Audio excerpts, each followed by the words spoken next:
It begins with a brazen declaration from a method actor, staring down the legendary Victor Vance. "My artistic process cannot be rushed," he proclaimed, having just strolled in late for the third consecutive day. What Victor did in the moments that followed, standing before the breathless gaze of his entire crew, would echo through the corridors of Hollywood history as absolute legend. The air was biting and cold. It was October of 1992, deep in the desolate, sweeping landscapes of the remote Alberta Badlands in Canada, on the set of Unforgiven. Victor Vance was both the visionary director and the magnetic star of a project destined to become his crowning achievement, a gritty, revisionist Western that would eventually conquer the Academy Awards, sweeping up 4 Oscars, including the coveted prizes for Best Picture and Best Director. On the ground, the production was a masterpiece of discipline. It was tight, rigorously structured, and remarkably running just ahead of schedule. This was the exact environment upon which Victor had built his towering reputation, a filmmaker who fiercely respected budgets, deeply valued his crew's time, and delivered cinematic brilliance with ruthless efficiency, never once sacrificing the soul of the art. To walk onto a Victor Vance set was to enter a sanctuary of absolute professionalism. It was intensely focused, fiercely dedicated, and entirely free of unnecessary drama. And then the shadows shifted. They brought in a man we will call Julian Thorne. Julian was a highly respected stage actor hailing from the gritty theaters of New York, a man who had recently captivated the elite with an undeniably intense performance in a celebrated off-Broadway production. He had studied at the most prestigious acting conservatories, steeping himself in various immersive method techniques, and genuinely considering himself a serious, uncompromising artist. His relentless agent had pushed aggressively to secure him a supporting role in Victor's film, a crucial character woven through several pivotal scenes. Victor's casting director, however, harbored deep reservations. "He is undeniably talented," she had warned Victor, "but he carries a notorious reputation for being difficult, intensely method, and painstakingly particular about his process." When Victor pressed for details, she revealed that Julian had once spent 3 months living on the streets for a role, stubbornly refusing to break character between takes. Victor weighed this carefully. He respected actors who revered their craft, but he acutely understood the dangerous, blurring line between true dedication and sheer self-indulgence. Give him the part, Victor had decided, but make absolutely sure he understands exactly how we operate here. Julian signed the contract, descended upon the desolate beauty of Alberta, and sat through the initial production meeting where Victor laid bare his unyielding expectations. Sharp 6 a.m., call times, absolute professionalism, and relentless, unified efficiency. The crew poured their souls into the work, and Victor expected his actors to fiercely match that energy. Julian had simply nodded, though his eyes seemed miles away, as if the gritty, terrestrial logistics of filmmaking were entirely beneath his elevated artistry. He was there to conjure pure art, not to punch a mundane time clock. When Julian's first scheduled shoot arrived, a Monday with a strict 6 a.m. call time at a remote ranch an hour from base camp, the golden morning light was absolutely vital to the cinematic canvas.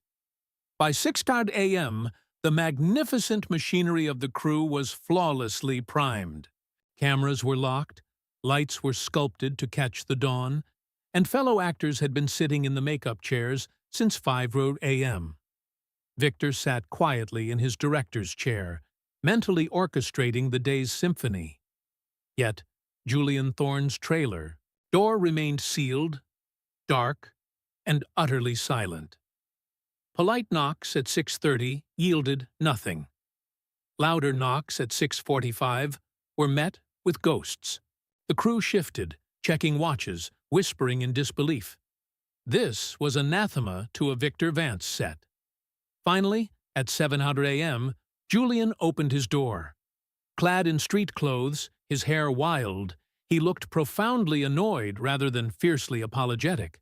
"I am preparing," Julian declared, his tone dripping with the implication that the assistant director had desecrated a sacred ritual. "My process requires deep internal work before I can inhabit the character. This cannot be rushed. This isn't some sitcom where you just put on a costume and say lines. This is serious acting." When the assistant director pleaded that they were losing the morning light and the entire crew was waiting, Julian coldly replied, "Art doesn't work on a schedule," and shut the door. Informed of the rebellion, Victor simply pivoted without a trace of anger. "We'll shoot around him. Move to scene 14. The crew scrambled, losing 2.5 hours of perfect light. Victor said nothing to the actor. He merely adjusted the schedule, got Julian through his scenes efficiently, and watched. Day 2 brought the exact same scenario. A 6:00 a.m. call, an hour's drive, breathtaking morning light, and 75 exhausted crew members waiting. Again, silence from the trailer. At 7:00 a.m., Julian appeared in a bathrobe, casually sipping coffee, as if lounging on a tropical vacation. "I told you yesterday," he snapped, clear irritation bleeding into his voice. "My artistic process requires time. I need to meditate, to center myself, to find the character's emotional truth. This is cinema. This is art." When reminded carefully of the 75 people waiting, Julian scoffed, "Then they will learn patience. Great performances cannot be manufactured on an assembly line." He finally emerged at 8:45 a.m., when told his scene would be skipped entirely. Due to the lost lighting window, he simply shrugged. If the light isn't right, the light isn't right. As if the universe had vindicated his lateness. Victor watched from his chair, silently noting the profound disrespect. That night, a panicked producer approached Victor, warning of bleeding budgets and lost time. "Should we threaten to fire him?" the producer asked. "No threats," Victor replied, with chilling calm. "One more day. Let's see if this is who he truly is." The third day was the crucible. It was Julian's most massive scene, a sweeping, dramatic confrontation demanding intricate camera choreography, precise timing, and a fleeting 90-minute window of pristine natural light. Extra crew and equipment had been mobilized. Call time, 6:00 a.m. sharp. At 5:45 a.m., the entire set was a coiled spring, ready to release. At 6:00 a.m., the trailer remained dark. 6:15, nothing. 6:30, silence. 6:45, heavy knocking went utterly ignored. Then, the unprecedented happened. Victor Vance stood up from his chair. The invisible, quietly efficient maestro walked deliberately across the set. 75 people held their breath. Victor delivered 3 sharp, echoing raps upon the trailer door. After an agonizing eternity, Julian opened it, once again draped in his bathrobe, cradling a cup of tea, visibly perturbed. "We're ready for you," Victor said, his voice dangerously soft. "I'm preparing," Julian retorted. "My artistic process cannot be rushed. I need to access deep emotional memories." Victor cut through the sermon. "What time was your call?" Julian deflected, launching into a rehearsed manifesto about how real acting transcends schedules, how he wasn't some television hack hitting marks. "What time?" Victor repeated, his quiet rasp carrying the weight of an avalanche. "Was your call?" Stumbled, Julian muttered, 6. But that's just an administrative convenience. It is 7 a.m., Victor stated, every word a final judgment. You are an hour late, third day in a row. 75 professionals have been waiting for you. People who got here on time despite having the exact same early call you did. Julian puffed up his chest, recovering his arrogant stride. Great art requires sacrifice. Those people are being paid to wait. That is literally their job. My job is to create something transcendent. You, of all people, should understand that real artistry cannot be confined to "Pack your things," Victor said, the legendary Western grit slicing through the speech like a blade. Julian froze, his mouth hanging open. "Excuse me?" "Pack your things," Victor repeated softly. "You're fired. There's a car waiting to take you back to Los Angeles. You have 30 minutes to be out." Absolute silence swallowed the Badlands. 75 people stood frozen. Julian let out a nervous, breathless laugh. "You can't fire me. We're in the middle of production. You need me for—" "No," Victor interrupted smoothly. "We need someone professional. Someone who respects other people's time. Someone who understands that filmmaking is collaborative. That is not you. Pack your things." Panic rising, Julian shouted, "This is insane! I'm creating art here. I'm giving you the performance of a lifetime. You can't fire someone for taking their craft seriously." "I'm not firing you for taking your craft seriously," Victor replied coldly. "I'm firing you for being late 3 days in a row and showing zero respect for the 75 professionals who have been waiting for you while you drank tea in your bathrobe." Julian stammered about his process. "Your process," Victor finalized, "involves being on set when you are supposed to be on set. If you can't do that, you can't work here. Pack your things." Julian looked to the crew for salvation, for sympathy, but found only 75 pairs of cold, unforgiving eyes staring back at him. "You're making a huge mistake," Julian spat. "I'm the best actor you'll ever work with. You're letting ego destroy what could have been." 30 minutes, Victor said, turning his back and walking away. Defeated, Julian retreated into his trailer and slammed the door. Victor immediately commanded his assistant director to call the runner-up from the screen tests, then rallied the crew. "We're moving to scene 22. Let's not waste the morning." The set erupted into joyous, relieved action. 25 minutes later, a furious Julian Thorne emerged with his bags, climbed into the waiting van without a word, and vanished into the dust. Victor never even looked up. He was already focused on the next shot. Before that van ever reached the tarmac, the shockwave hit Hollywood. The story of Victor Vance firing an actor for weaponizing his artistic process became industry gospel within hours. Trade papers devoured it.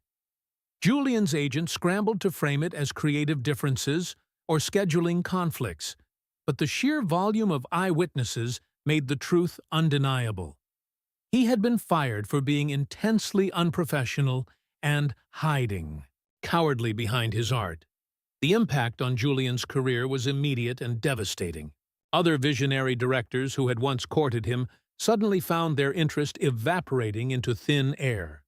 High-powered producers began asking pointed, uncomfortable questions about his reliability. Major studios quietly carved his name into their unofficial, dreaded lists of difficult actors. Within a single year, the once rising star was relegated to the fading lights of regional theater.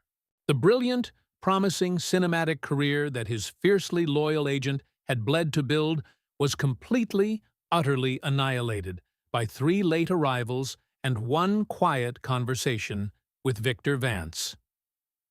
The actor Victor ultimately hired to replace Julian was an absolute revelation. He arrived 15 minutes early every single day, knew his lines with razor-sharp perfection, and delivered a breathtaking, magnificent performance that became a vital pillar of the film's monumental success. Unforgiven soared into cinematic immortality, capturing 4 Academy Awards, with Victor personally claiming the Golden Statuettes for Best Director and Best Picture. Today, it stands untarnished as one of the greatest westerns ever committed to celluloid. As for Julian Thorne, he is remembered, on the rare occasions he is remembered at all, as the arrogant actor who was unceremoniously fired from a masterpiece for showing up late and daring to lecture Victor Vance on the sanctity of the artistic process. Years later, during a rare, intimate interview exploring the depths of his directing philosophy, Victor was asked about that infamous morning in the Badlands. His response was characteristically brief, yet profoundly heavy. "Film sets require discipline," he stated, his voice a low, steady rumble. "Not because of some rigid, authoritarian philosophy, but because hundreds of devoted people are coordinating incredibly complex work. When one person decides their personal process is vastly more important than everyone else's time, they are not an artist. They are just selfish." But if you ask the crew members who stood shivering in the Canadian dawn, they will paint a much richer, far more visceral picture. They will tell you about the 75 exhausted souls standing at the ready at 6:00 a.m. They will tell you about the agony of watching the perfect, golden morning light slip away, day after bleeding day. They will tell you how Julian arrogantly dismissed their collective heartbeat as utterly unimportant while he sat meditating in a velvet bathrobe. And, most importantly, they will tell you that Victor's execution of the firing was completely devoid of theatrical rage or explosive drama. It was delivered with a chilling, matter-of-fact calm, the exact same quiet, unshakable serenity he brought to every monumental directing decision. Pack your things. Cars waiting. 30 minutes. The incident transcended into legend not because it was loud, chaotic, or spectacular, but precisely because it was the absolute opposite. It was simply Victor Vance standing in the dirt, drawing an immovable line in the sand. Professionalism is the lifeblood of the art. Your time does not eclipse the time of 75 other breathing, working humans. Art is never, and will never be, an excuse for disrespect. To this very day, the phrase, "my artistic process cannot be rushed," is a dangerous incantation you simply do not dare whisper on a Victor Vance set. And showing up late while a small army stands ready? That is a fatal career mistake you only ever get the privilege of making once. If this powerful saga of uncompromising accountability and deep-rooted respect moved you, subscribe and share this story with someone who needs the ultimate reminder. Raw talent never excuses unprofessionalism, and true artists fiercely respect the souls they work beside. Have you ever witnessed someone tragic enough to confuse sheer self-indulgence with genuine dedication? Unveil your story in the comments below.